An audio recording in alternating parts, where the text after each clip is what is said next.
श्री शिवाय नमस्तोभ्यम, हर हर महादेव। जैसा कि आप सब जानते हैं, छत्तीसगढ़ राज्य के खेरागढ़ जिले में गंडई के गोंडवाना मैदान के पास आत्मानंद स्कूल के पास मां गंडई के पावन तट पर पंडित प्रदीप मिश्रा द्वारा जो कथा चलाई जा रही है वो उमा महेश शिव महापुराण कथा है। जो 7 दिवसीय शिव महापुराण कथा है वह आज 5वें दिन की यानी कि 22 जून की कथा पूर्ण हो चुकी है।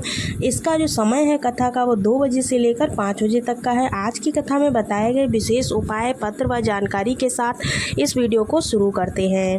कथा शुरू होते ही आज की पहली जानकारी हम शुरू करते हैं। कथा शुरू होते ही गुरु जी ने कहा, अगर व्रत रहते हो, अगर कोई भी व्रत रहता है लेकिन उसके मुख से हमेशा अपशब्द निकलता है तो ऐसा व्रत रहने से कोई फ़ायदा नहीं है। व्रत रहने वाले को प्रयास करना चाहिए कि उस दिन उसके मुख से किसी भी व्यक्ति के लिए अपशब्द ना निकले, किसी के लिए आड़ा टेढ़ा ना निकले, बल्कि प्रयास तो यह करना चाहिए कि जब व्रत रहने का दिन आए उससे 2 दिन पहले से ही उस व्यक्ति को सोच लेना चाहिए कि हमको आज से ही किसी को भी आड़ा टेढ़ा नहीं कहना है, किसी को भी अपशब्द नहीं कहना है। अपशब्द कहकर अगर व्रत रह रहे हो तो व्रत पूर्ण नहीं माना जाता है। बढ़ते हैं आज की कथा की दूसरी जानकारी की तरफ। पूज्य गुरुदेव ने कहा, अगर आपको पूजा पाठ करना नहीं आता है, तब साधना करना नहीं आता है, क्योंकि हम मानव रूपी मनुष्य हैं तो मनुष्य पूजा तप साधना इतनी नहीं कर पाते हैं, प्रार्थना नहीं कर पाते हैं। तो शिव महापुराण की कथा कहती है कि मात्र इस कलयुग में 1 लोटा जल ही चढ़ा दो। 1 लोटा जल चढ़ाने मात्र से ही मनुष्य रूपी जीवन का कल्याण हो जाता है। बढ़ते हैं आज की कथा की तीसरी जानकारी की तरफ। तीसरी जानकारी में पूज्य गुरुदेव ने कहा कि मैं निवेदन करता हूँ, अगर आपको भोलेनाथ ने धन दिया है तो किसी ऐसे गरीब बच्चे को एजुकेशन दिलाओ जो पढ़ने में अच्छा हो लेकिन वो अपने पैसों की तंगी के कारण पढ़ नहीं पा रहा है, तो आपको उसकी मदद ज़रूर करनी चाहिए। ज़रूरतमंद हो, ठीक है, या तुम्हारे एक फ़ोन करने से अगर किसी भी मरीज़ की जान बच सकती है तो आपको इस काम में बिल्कुल भी देरी नहीं करना चाहिए। तुम्हारे एक फ़ोन से अगर किसी गरीब का बच्चा पढ़ना चाहता है, पढ़ जाए तो उसको ज़रूर पढ़ाओ।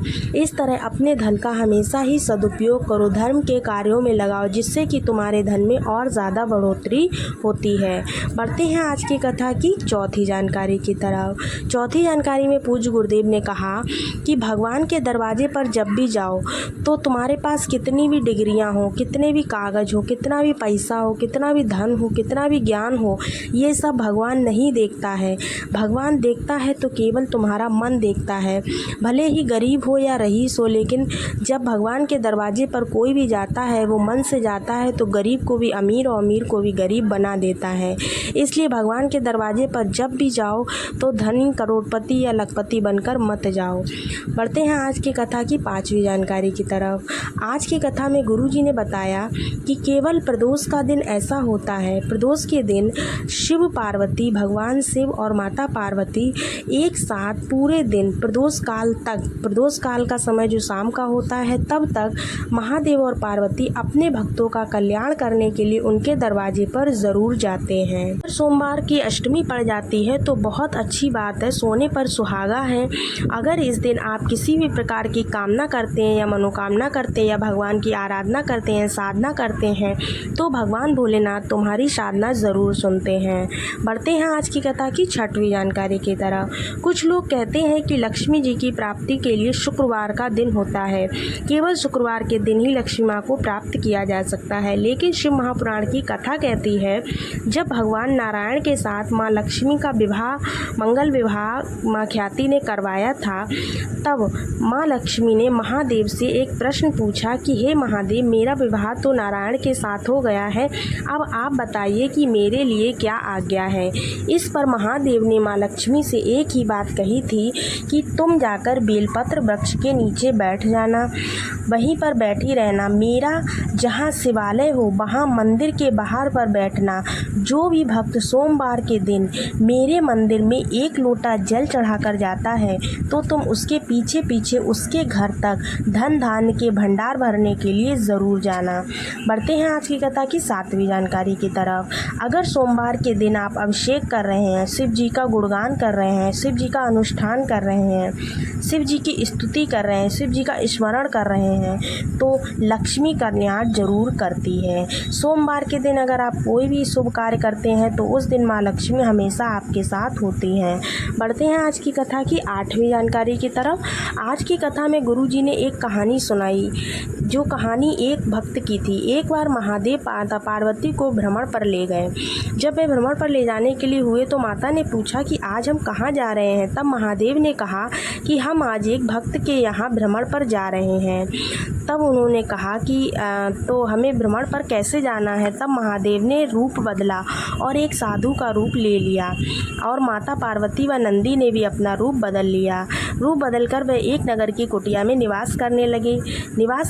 जब करने लगे तो वहाँ पर एक धनी व्यक्ति को पता चला कि यहाँ पर बहुत बड़े संत आए हुए हैं, नगर में बहुत पहुँचे हुए हैं, तो वे भोजन का निमंत्रण देने के लिए आ गए।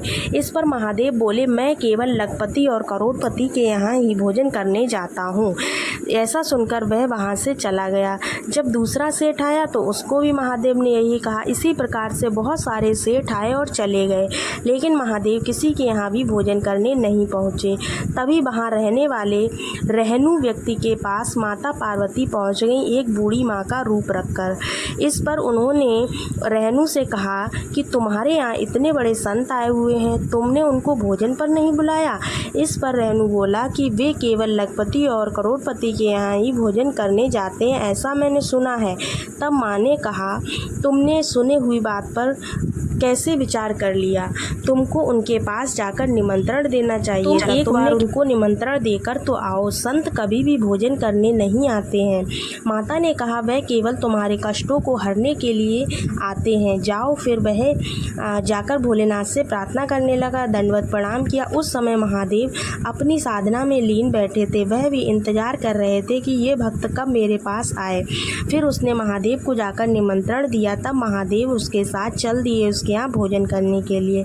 लेकिन तभी रास्ते में उसने पूछा कि महादेव, आप तो लखपति और करोड़पति के यहाँ भोजन करने जाते हैं, तो फिर आप हमारे साथ कैसे चल रहे हैं? तब महादेव ने कहा, मेरे कहने का मतलब था कि मैं लखपति और करोड़पति इंसान के यहाँ भोजन करने जाता हूँ। मेरा मतलब था कि जो मेरा नाम लाखों या करोड़ों बार जपता है, मैं उसके यहाँ भोजन करने जाता हूँ, ना कि धन से लखपति लोगों के यहाँ भोजन करने जाता हूँ।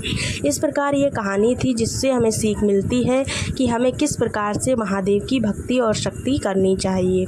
चलिए बढ़ते हैं आज की कथा की 9वीं जानकारी की तरफ। साधना कहार पत्र लाई हैं, जिसमें उन्होंने बताया कि उनके पेट में गठान हो गई थी। जब डॉक्टर को दिखाया तो डॉक्टर ने ऑपरेशन का बोल दिया, एक डेट दे दी। फिर हमने डेट का इंतज़ार करते हुए सोचा कि अब हम ऑपरेशन करवा ही लेंगे, लेकिन तब तक बीच में हमें याद आया कि हम सीहोर जाकर रुद्राक्ष ला सकते हैं। तो हम सीहोर गए, वहाँ से रुद्राक्ष लाए।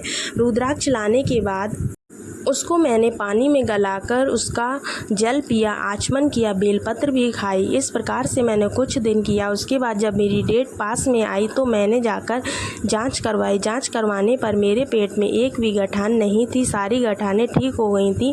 उसी का आभार व्यक्त करने मैं कथा पांडाल में आई हूँ। बढ़ते हैं आज की कथा की 10वीं जानकारी की तरफ। पूज्य गुरुदेव ने कहा, जिस दिन किसी घर का बेटा बेटी बच्चा सास बहू मंदिर जाने लगें और जल चढ़ाना शुरू कर दें, वो तो समझ लेना चाहिए कि 8 दिन पहले ही माता भंडार भरने के लिए उसके घर में विराजमान हो चुकी है। बढ़ते हैं आज की कथा की 11वीं जानकारी की तरफ। सोमवार विशेष दिन, यानी कि आपको श्री शिवाय नमस्तोभ्यम का जाप करना चाहिए। इस पूरे दिन में जितने भी बार आप कर सकते हैं श्री शिवाय नमस्तोभ्यम का जाप कीजिएगा। प्रदोष काल में हो सके तो मंदिर जाकर एक दीपक ज़रूर जलाइएगा, या प्रदोष का दिन मिल जाए तो और ही अच्छी बात है। दोनों ही दिन आपके लिए महत्वपूर्ण भूमिका निभाते हैं, बहुत ही अच्छे दिन माने जाते हैं। प्रदोष काल हो या प्रदोष का दिन हो और सोमवार के दिन प्रदोष पड़ जाए फिर तो बहुत ही अच्छी बात है। ऐसी जानकारी पूज्य गुरुदेव ने दी है। उम्मीद है आज के वीडियो में बताई गई सभी जानकारी आपको पसंद आई होगी। अगर वीडियो अच्छा लगा है चैनल को लाइक, सब्सक्राइब और शेयर ज़रूर कीजिएगा। कमेंट्स बॉक्स में हर हर महादेव ज़रूर लिखिएगा। मिलते हैं नेक्स्ट वीडियो में, तब तक के लिए श्री शिवाय नमस्तोभ्यम। हर हर महादेव।